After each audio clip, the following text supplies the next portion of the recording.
Today, Kevin Smith has come to the family home he grew up in. His dad, Keith, has been storing their cars here for decades, but now he's not too well, so it's time for them to go. Dad didn't want to sell them, but now, obviously, nothing's going to ever happen with them. When he retired, unfortunately, he got his dementia, and now things are just like ground to a halt. So before the sheds fall down and they become absolutely no good to anybody, I think it's time to move them on. My dad, he agrees, you know, it's got to be done. There's a nice collection of Fords, but they've all suffered a bit during storage. Derek's arrived, and he's in for a nice surprise. Kevin's laid on some hired muscle. I'm living the dream, mate. There's no point in getting in the way. There's some capable lads there. Yeah, this one's... We'll get a jack under it and free it up. Yeah. Going to watch what's going on for the time being. Going to relax and have a cup of tea and a donut. Derek loves his work. How then, mate? How you doing? Go steady, how you come through there. We're going to have you sitting outside so you can see what's going on. Oh, is he coming out, is he? That's a handy bit of kit, mate. You got the hang of driving that, haven't you? Start putting a bit of right on. Not too much, go. The 1987 Capri has clearly been parked under some full pigeons. But with less than 30,000 miles on the clock, it's bang on for restoration. Honest old car, guaranteed mileage, all the rest of it. It's going to cause a lot of interest, massive interest. I think it looks a lot worse than it is. All this will come up amazingly nice. It's just a real good project to do because it's all there. For it to go from looking like that to looking like that isn't actually a massive job. Time will tell. Our chosen restorer for this one, the Motorist near York, a sort of garage/car emporium.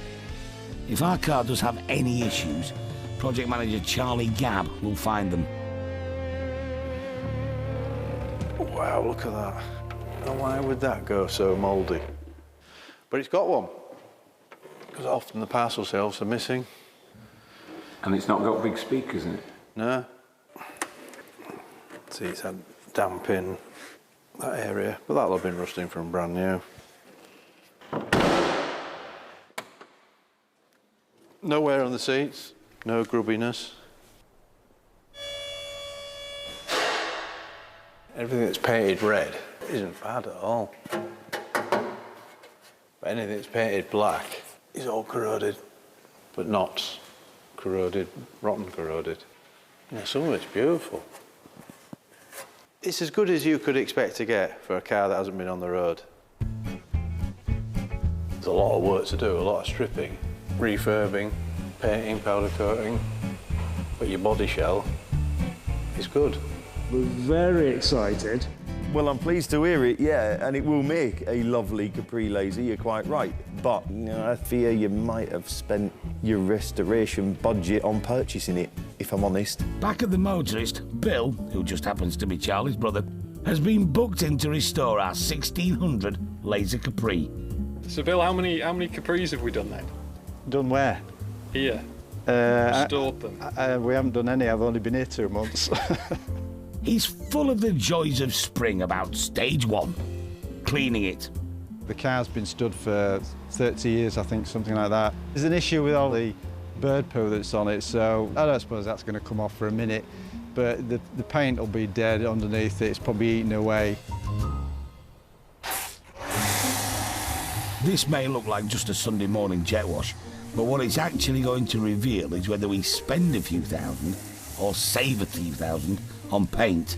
It might come back to life, but it depends which way we go with the car, because obviously a respray is an expensive job. Just the paint, if we did all the strip down and one thing, it'd probably be about £5 grand. As the snow foam disappears, some shiny paint is revealed, but Bill's still not impressed. You can see how thick it is. Like the edge of a penny, it's just turned to rock. Bill resorts to blunt force, the back of his nail, and some lemon juice, which surprisingly does have some effect. in an attempt to remove the hardened bird poo. I've just hand polished that piece there, but you can see what it was like that there. Pretty tragic. Reflecting on the fact that the car has only done 29,000 miles, Bill has had a rethink. Would it be wrong to paint this car despite the imperfections?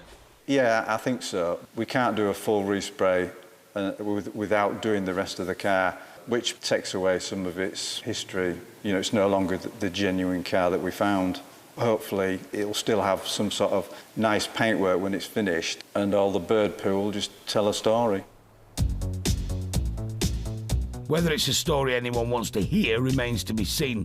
But as for today's task, detailing specialist Frankie Birdsong has arrived to hopefully sort out the interior.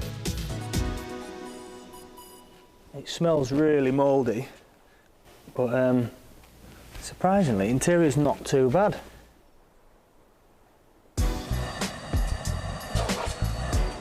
A vac's obviously just for surface stuff, but like stuff that's more in depth and stained up into the carpets, yeah. Hit it with a bit of steam first. Breaks everything down.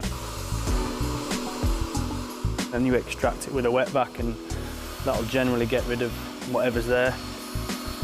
You can put like detergents and stuff in, like stain removers and stuff like that.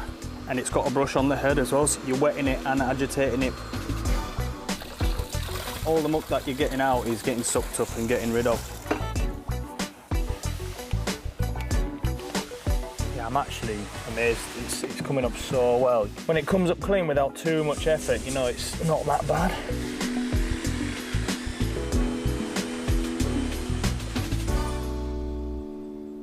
The engine has now been sent away to be finished, and we're still trying to figure out what to do with the annoying fossilised bird poo.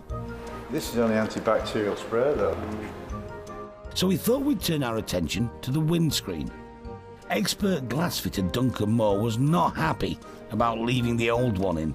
Chances are it's going to be delaminated. The glass is going to be let of water in between. There's going to be chips, stone chips. It means the glass is weak. So any kind of a flex on that glass is just going to cause it to break anyway. The new one will set us back about £400. These are straightforward. It's what's called an indirect glazing unit, and they just sit in a lip rubber.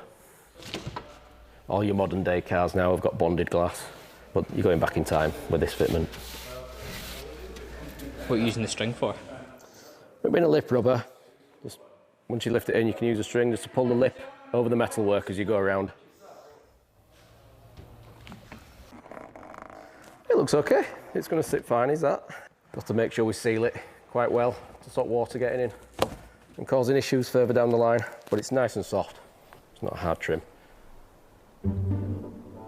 A necessary job ticked off the list, followed by a load more hanging around, waiting for stuff to arrive. And then finally, a massive present turns up. The engine is now looking so good, we did wonder if Bill had just gone out and bought a new one, but apparently not. So it's had new bottom end bearings, new head gasket, new cam belts, new water pump, basically all painted up, titivated, and there you go.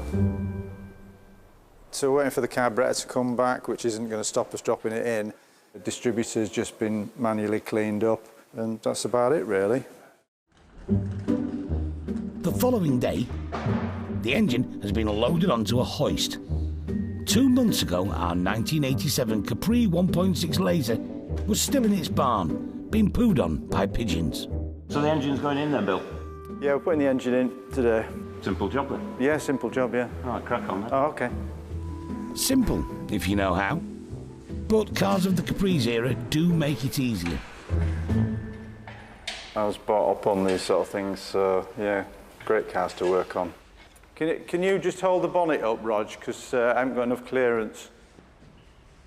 Yeah, anybody can do them really, because you know you've got your Haynes manuals to refer to, so piece of cake, just like my car now. You're just going to hit X. Yeah, all right.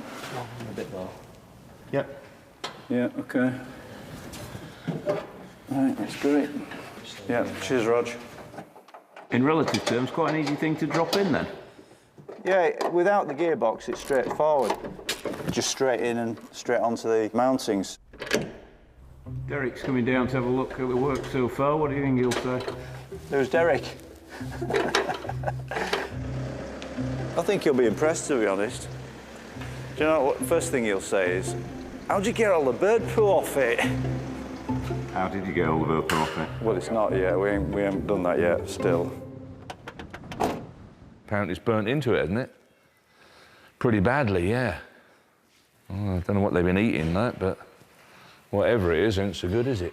Everyone has had enough of the bird poo, which seems like it can either compromise the look of our Capri or ruin our finances on a respray. We definitely need advice. If you're going to retail it, I think you definitely have to paint it. But through the sale, I think there's enough people out there would want to do it their way. Personally, I'd leave it. I'd clean the life out of it and let the next guy decide how far he wants to go.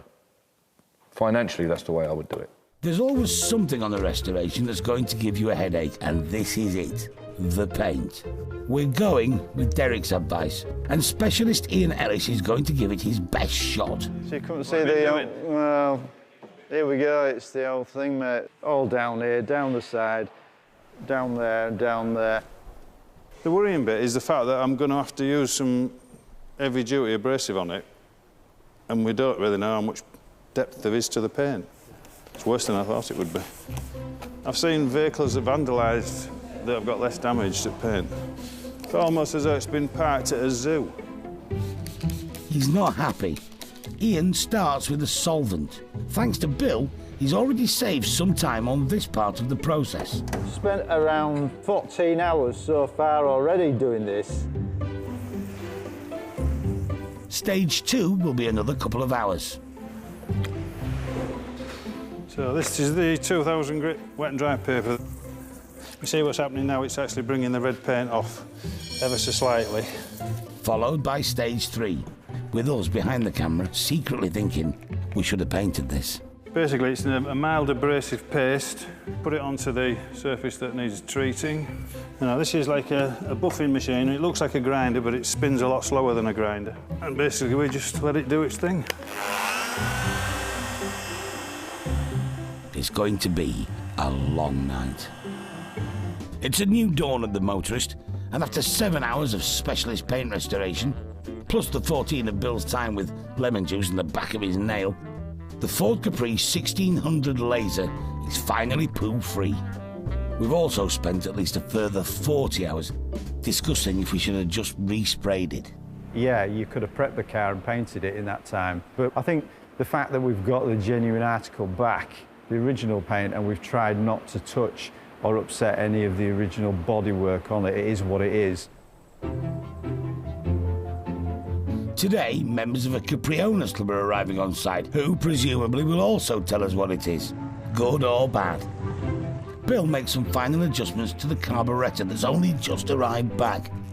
And then it's the moment of truth, as we go for an engine start. See what happens?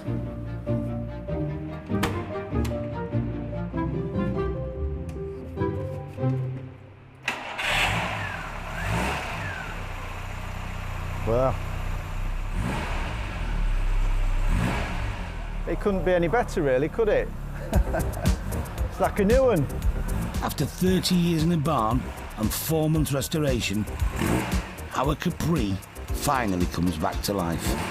That sounds like a really nice engine Capri. Yeah, really sweet. Let's hope the club guys are equally impressed. Ian, Paul and Trevor have had 34 Capris between them. But immediately you can see that's absolutely original as it would be. Interior really, really tidy. The seats are in absolutely superb condition. The carpet's got that thickness pile to it that you can see. You can tell that this car's only done 29,000 miles. It is absolutely lovely.